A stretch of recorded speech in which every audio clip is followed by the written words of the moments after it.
ಹಳೆಯ ಚಿನ್ನದ ಒಡವೆನ ಅಧಿಕ ಬೆಲೆಗೆ ಮಾರಬೇಕೆ ಅಂದ್ರೆ ಆಟಿಕಾಗೆ ಕಾಲ್ ಮಾಡಿ 8880300300. Attica gold company. ಕಾಕ್ರೋಚ್ ಪ್ರತಿನಿಧಿಗಳ ಜೊತೆ ಕೇಂದ್ರ ಸಚಿವರ ಸಂಧಾನ ಸಭೆ. ದೆಹಲಿಯ ಕಾನ್ಸ್ಟಿಟ್ಯೂಷನ್ ಕ್ಲಬ್ ಆಫ್ ಇಂಡಿಯಾದಲ್ಲಿ ಮೀಟಿಂಗ್ಗೆ ಮುಂದಾಗಿದ್ದಾರೆ. ಕಾಕ್ರೋಚ್ ಪ್ರತಿನಿಧಿಗಳ ಜೊತೆಗೆ ಕೇಂದ್ರ ಸಚಿವರ ಸಂಧಾನ ಸಭೆ. ಸಭೆಯಲ್ಲಿ ಏನಾಗುತ್ತೆ, ವರ್ಕೌಟ್ ಆಗುತ್ತಾ ಇದು?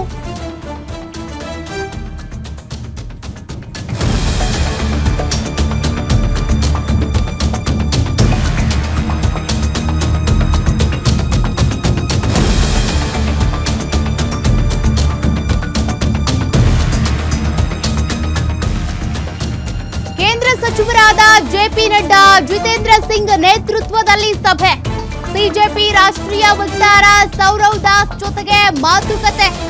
ಕಾಕ್ರೋಚ್ ಪ್ರತಿನಿಧಿಗಳ ಮನವೊಲಿಸ್ತಾರ ಕೇಂದ್ರ ಸಚಿವರು. ಜಂತರ್ ಮಂತರ್ನಲ್ಲಿ ಹಿಂದೆ ಪ್ರತಿಭಟನೆ ಅಂತ್ಯವಾಗುತ್ತಾ? ಸಹಜವಾಗಿಯೇ ಸಿಜೆಪಿ ತನ್ನದೇ ಆದ ಕಂಡೀಷನ್ಸ್ ಇಟ್ಕೊಂಡಿದೆ. ಅದು ವಿದ್ಯಾರ್ಥಿಗಳ ಪರವಾಗಿ ನಡೆಸ್ತಾ ಇರುವಂತಹ ಅಹೋರಾತ್ರಿ ಹೋರಾಟ. ಹಾಗಾಗಿ ಅವರ ಕಂಡೀಷನ್ಸ್ಗೆ ಕೇಂದ್ರ ಸಚಿವರು ಒಪ್ಕೊಳ್ತಾರಾ? ಈ ಒಂದು ಸಂಧಾನ ಸಭೆ ಸಕ್ಸಸ್ ಆಗುತ್ತಾ ಅನ್ನುವಂತ ಪ್ರಶ್ನೆ ಈಗ ರೈಸ್ ಆಗ್ತಾ ಇದೆ. ಕೇಂದ್ರ ಸಚಿವರಾಗಿರುವಂತಹ ಜೆಪಿ ನಡ್ಡಾ, ಜಿತೇಂದ್ರ ಸಿಂಗ್ ನೇತೃತ್ವದಲ್ಲಿ ಸಭೆ ನಡೀತಾ ಇದೆ.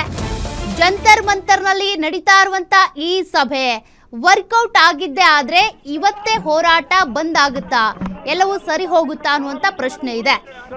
ಸದ್ಯ ಮೀಟಿಂಗ್ ಶುರುವಾಗಿದೆ. ಇದು ಸಂಧಾನ ಸಭೆ ಅಂತಾನು ಹೇಳ್ಬಹುದು. ವರ್ಕೌಟ್ ಆದ್ರೆ ಸಂಧಾನ ಸಕ್ಸಸ್ ಅಂತ, ಇಲ್ಲ ಅಂತ ಅಂದ್ರೆ ಫೇಲ್ಯೂರ್. ಸದ್ಯಕ್ಕೆ ಕಾಕ್ರೋಚ್ ಪ್ರತಿನಿಧಿಗಳ ಜೊತೆ ಕೇಂದ್ರ ಸಚಿವ ನಡ್ಡಾ ಹಾಗೂ ಜಿತೇಂದ್ರ ಸಿಂಗ್ ಮಾತನಾಡ್ತಾ ಇದ್ದಾರೆ. ಈ ಒಂದು ಪ್ರತಿಭಟನೆ ಇಷ್ಟೆಲ್ಲ ದೊಡ್ಡ ಮಟ್ಟಕ್ಕೆ ಬರೋದಕ್ಕೆ ಕಾರಣನೇ ಕೇಂದ್ರ ಸರ್ಕಾರ ಸ್ಪಂದಿಸ್ತಾ ಇರೋದು. ಇವತ್ತು ಸ್ಪಂದಿಸ್ತಾ ಇದೆ. ಇಷ್ಟೆಲ್ಲ ಹೋರಾಟ ಆದ ನಂತರ ಇವತ್ತು ನಡೀತಾ ಇರುವಂತ ಈ ಸಂಧಾನ ಸಭೆ ಏನಿದೆ, ವರ್ಕೌಟ್ ಆಗುತ್ತಾ? ಸಿಜೆಪಿಯ ಬೇಡಿಕೆಗಳೇನು, ಅದರ ಜೊತೆಗೆ ಕೇಂದ್ರ ಏನ್ ಹೇಳುತ್ತೆ? ಜಂತರ್ ಮಂತರ್ನಲ್ಲಿ ನಿಲ್ತಾ ಇಲ್ಲ ಕಾಕ್ರೋಚ್ ಕಹಳೆ. ಪ್ರಧಾನ್ ರಾಜೀನಾಮೆ ಕೊಡೋವರೆಗೂ ಕೂಡ ನಿಲ್ಲಲ್ಲ ನಮ್ಮ ಹೋರಾಟ ಅಂತಿದ್ದಾರೆ ಕಾಕ್ರೋಚ್ನವರು. ಸಿಜೆಪಿ ಪ್ರತಿಭಟನೆ ಹೋರಾಟ ನಿಲ್ಲೋ ಲಕ್ಷಣಗಳಿಲ್ಲ.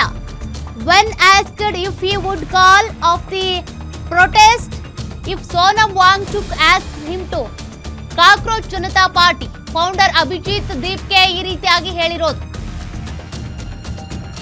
ಸದ್ಯ ಪ್ರಧಾನ್ ಅವರನ್ನ ವಜಾಗೊಳಿಸೋವರೆಗೂ ಕೂಡ, ಅವರನ್ನ ನೀವು ರಾಜೀನಾಮೆ ಕೊಡ್ಸೋವರೆಗೂ ಕೂಡ ನಮ್ಮ ಹೋರಾಟ ನಿಲ್ಲೋದಿಲ್ಲ ಅಂತ ದೀಪ್ಗೆ ಅವರು ಹೇಳಿದ್ದಾರೆ. ಅಷ್ಟೇ ಅಲ್ಲ, ನೀವು ಏನೇ ಹೋರಾಟ ಪ್ರತಿಭಟನೆ ಮಾಡಿದ್ರೂ ಕೂಡ ಕಾನೂನಾತ್ಮಕವಾಗಿ ಮಾಡಬೇಕು ಅಂತ ಪ್ರತಿಭಟನೆಯಲ್ಲಿ ಭಾಗಿಯಾಗಿರುವಂತವರಿಗೆ ಕರೆ ಕೊಟ್ಟಿರೋದು ಅಭಿಜಿತ್ ದೀಪ್ಗೆ.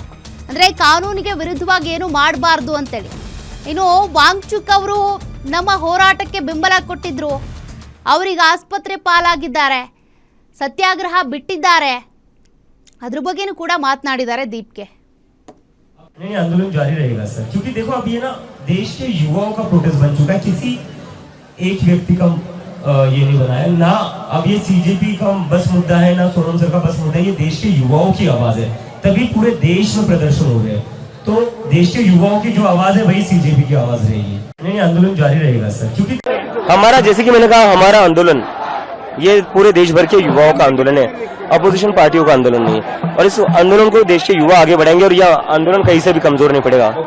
हमारा, जैसे कि मैंने कहा, हमारा आंदोलन ये पूरे देश भर के युवाओं का आंदोलन है, अपोजिशन पार्टियों का आंदोलन नहीं है. और इस आंदोलन को देश के युवा आगे बढ़ाएंगे और यह आंदोलन कहीं से भी कमजोर नहीं पड़ेगा. हमारा, जैसे कि मैंने कहा, हमारा आंदोलन ये पूरे देश भर के युवाओं का आंदोलन. ಮತ್ತಷ್ಟು ಡೀಟೇಲ್ಸ್ ಕೊಡ್ತಾರೆ ನಮ್ಮ ಪೊಲಿಟಿಕಲ್ ಬ್ಯೂರೋ ಹೆಡ್ ಮಾರುತಿ.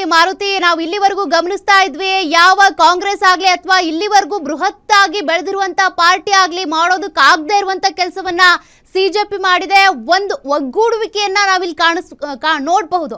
ಆ ಮಟ್ಟಕ್ಕೆ ಬೃಹತ್ ಪ್ರತಿಭಟನೆ ಕೂಡ ಆಗೋಯ್ತು. ಬಟ್ ಈಗ ಕೇಂದ್ರ ನಾಯಕರು ಸಿಜೆಪಿ ಜೊತೆಗೆ ಸಂಧಾನಕ್ಕೆ ಅಂತ ಮುಂದಾಗ್ತಿದ್ದಾರೆ. ಕೇಂದ್ರ ನಾಯಕರು ಏನ್ ಹೇಳ್ಬೋದು, ಅದ್ರ ಜೊತೆಗೆ ಸಿಜೆಪಿಯ ಒಂದಷ್ಟು ಕಂಡೀಷನ್ಸ್ ಇದ್ದೇ ಇರುತ್ತೆ. ಏನಾಗ್ಬೋದು ಈ ಸಭೆ ಅಂತ?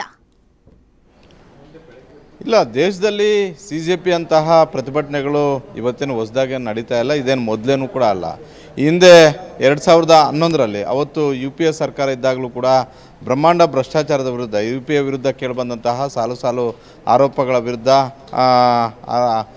ಭಾಳಷ್ಟು ದೊಡ್ಡ ಮಟ್ಟದ ಹೋರಾಟ ದೆಹಲಿಯಿಂದಲೇ ಆರಂಭ ಆಗಿದ್ದು, ಅದರಲ್ಲೂ ಕೂಡ ಸಕ್ಸಸ್ ಆಗಿದ್ದರು.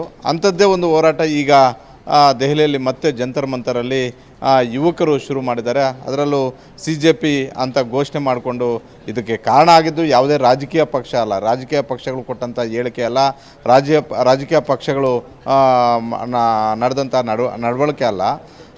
ಸುಪ್ರೀಂ ಕೋರ್ಟ್ನ ಚೀಫ್ ಜಸ್ಟಿಸ್ ಅವರು ಕೊಟ್ಟಂಥ ಒಂದು ಹೇಳಿಕೆಯಿಂದ ಸೃಷ್ಟಿಯಾದಂತಹ ಈ ಪಕ್ಷ ಅಂತಲ್ಲ, ಇದೇನು ಯಾವುದೇ ರಾಜಕೀಯ ಪಕ್ಷ ಅಲ್ಲ, ಒಂದು ಸಂಘಟನೆ ಅಂತ ಹೇಳ್ಬೋದು. ಆ ಸಂಘಟನೆಯಿಂದ ಆರಂಭ ಆಗಿರುವಂಥ ಈ ಪ್ರತಿಭಟನೆ ಈಗ ಭಾಳಷ್ಟು ಗಂಭೀರತೆಯನ್ನು ಪಡ್ಕೊಂಡಿರುವಂಥದ್ದು. ಕೇವಲ ದೆಹಲಿಗಷ್ಟೇ ಸೀಮಿತವಾಗಿದ್ದಂಥ ಈ ಪ್ರತಿಭಟನೆ ಇಡೀ ದೇಶಾದ್ಯಂತ ಶುರುವಾಗಿದೆ. ಇಡೀ ದೇಶದಲ್ಲಿ ಮೂಲೆ ಮೂಲೆಯಲ್ಲೂ ಕೂಡ ಚರ್ಚೆ ಆಗ್ತಾ ಇದೆ. ಹೀಗಾಗಿ ಕೇಂದ್ರ ಸರ್ಕಾರ ತೆಗೆದುಕೊಂಡಂತಹ ಹಲವು ನಿರ್ಧಾರಗಳ ವಿರುದ್ಧ ಪ್ರಶ್ನೆಯನ್ನು ಮಾಡ್ತಾ ಇದೆ. ಅದರಲ್ಲೂ ನೀಟ್ ಪ್ರಕರಣದಲ್ಲಿ ಕೇಂದ್ರ ಸರ್ಕಾರದ ನಡೆಯನ್ನು ನೇರವಾಗಿ ಪ್ರಶ್ನೆ ಮಾಡ್ತಾ ಇರುವಂಥದ್ದು, ಇದರಲ್ಲಿ ಸಚಿವರ ರಾಜೀನಾಮೆಯನ್ನು ಒತ್ತಾಯವನ್ನು ಮಾಡ್ತಾ ಇರುವಂಥದ್ದು. ಈಗಾಗಲೇ ಪ್ರಧಾನಿ ನರೇಂದ್ರ ಮೋದಿ ಅವರೇ ಒಂದು ವಿಡಿಯೋ ಸಂದೇಶವನ್ನು ಕೊಟ್ಟಿದ್ದಾರೆ. ಅಂದರೆ ಈ ಪ್ರಕರಣವನ್ನು ಕೇಂದ್ರ ಸರ್ಕಾರ ಭಾಳಷ್ಟು ಗಂಭೀರವಾಗಿ ತೆಗೆದುಕೊಂಡಿರುವಂಥದ್ದು ನಿಜ. ಫಾಸ್ಟ್‌ಟ್ರ್ಯಾಕ್ ಕೋರ್ಟನ್ನು ರಚನೆ ಮಾಡಿದ್ವಿ. ಫಾಸ್ಟ್‌ಟ್ರ್ಯಾಕ್ ಕೋರ್ಟಲ್ಲಿ ಆದಷ್ಟು ತ್ವರಿತವಾಗಿ ಪ್ರಕರಣಕ್ಕೆ ಸಂಬಂಧಪಟ್ಟಂತೆ ವಿಚಾರಣೆಯನ್ನು ನಡೆಸಿ ಯಾರೆಲ್ಲ ಇದರ ಹಿಂದೆ ಇದ್ದಾರೋ ಅವರಿಗೆ ಯಾವುದೇ ಕಾರಣಕ್ಕೂ ಮುಲಾಜಿಲ್ಲದೆ ಶಿಕ್ಷೆ ಕೊಡುವಂಥ ಒಂದು ಕೆಲಸ ನ್ಯಾಯಾಲಯಗಳು ಮಾಡ್ತವೆ ಅನ್ನುವಂಥ ಒಂದು ಸಂದೇಶವನ್ನು ರವಾನೆ ಮಾಡಿದ್ರು ಕೂಡ ಒಂದು ಕಡೆ ಜಂತರ್ ಮಂತರಲ್ಲಿ ಪ್ರತಿಭಟನೆ ಮಾಡ್ತಾ ಇರುವಂತಹ ಯುವಕರಾಗಿರ್ಬೋದು, ಮತ್ತೊಂದು ಕಡೆ ಈ ಯುವಕರಿಗೆ ಸಾಥಾಗಿ ನಿಲ್ತಿರುವಂತಹ ಹಲವು ವಿಪಕ್ಷಗಳು ಕೂಡ ಲೋಕಸಭೆ ಮತ್ತು ರಾಜ್ಯಸಭೆ ಎರಡೂ ಕಡೆಯೂ ಕೂಡ ಈ ವಿಚಾರವನ್ನು ಇವತ್ತು ಕೂಡ ಪ್ರಸ್ತಾಪವನ್ನು ಮಾಡಿದ್ರು, ಸದ್ದು ಗದ್ದಲವನ್ನು ಮಾಡಿದ್ರು. ಕೇಂದ್ರ ಸರ್ಕಾರ ಚರ್ಚೆಗೆ ಸಿದ್ಧವಿದೆ, ಆದರೆ ವಿಪಕ್ಷಗಳು ಕೇಳ್ತಾ ಇರುವಂಥದ್ದು ಚರ್ಚೆ ಮಾಡ್ತೀವಿ, ಆದರೆ ಚರ್ಚೆಗೂ ಮೊದಲು ಧರ್ಮೇಂದ್ರ ಪ್ರಧಾನ್ ಅವರ ರಾಜೀನಾಮೆಯನ್ನು ತೆಗೆದುಕೊಳ್ಬೇಕು ಅನ್ನುವಂಥ ಒಂದು ಒತ್ತಾಯವನ್ನು ಮಾಡ್ತಿರುವಂಥದ್ದು. ಹೀಗಾಗಿ ಲೋಕಸಭೆ ನಡೆಯಲಿಲ್ಲ, ಲೋಕಸಭೆ ಮುಂದೂಡಿಕೆ ಆಯಿತು, ರಾಜ್ಯಸಭೆ ಈಗಷ್ಟೇ ಮುಂದೂಡಿಕೆ ಆಗಿದೆ. ರಾಜ್ಯಸಭೆಯಲ್ಲಿ ಇವತ್ತೇನಿದು ಸದ್ದುಗದ್ದಲ ಹೆಚ್ಚಾಗಿ ಆಗಲಿಲ್ಲ. ಆದರೆ ಜಂತರ್ ಮಂತರಲ್ಲಿ ಪ್ರತಿಭಟನೆ ಮಾಡ್ತಾ ಇರುವಂತಹ ಯುವಕರಂತೂ ಒಂದೇ ಕೂಗು ಹೇಳ್ತಾ ಇರುವಂಥದ್ದು, ಧರ್ಮೇಂದ್ರ ಪ್ರಧಾನ್ ಅವರ ರಾಜೀನಾಮೆ ತೆಗೆದುಕೊಳ್ಳೋವರೆಗೂ ಕೂಡ ಯಾವುದೇ ಕಾರಣಕ್ಕೂ ನಮ್ಮ ಪ್ರತಿಭಟನೆಯನ್ನು ಕೈ ಬಿಡೋದಿಲ್ಲ ಅನ್ನುವಂಥದ್ದನ್ನು ಹೇಳ್ತಾ ಇದ್ದಾರೆ.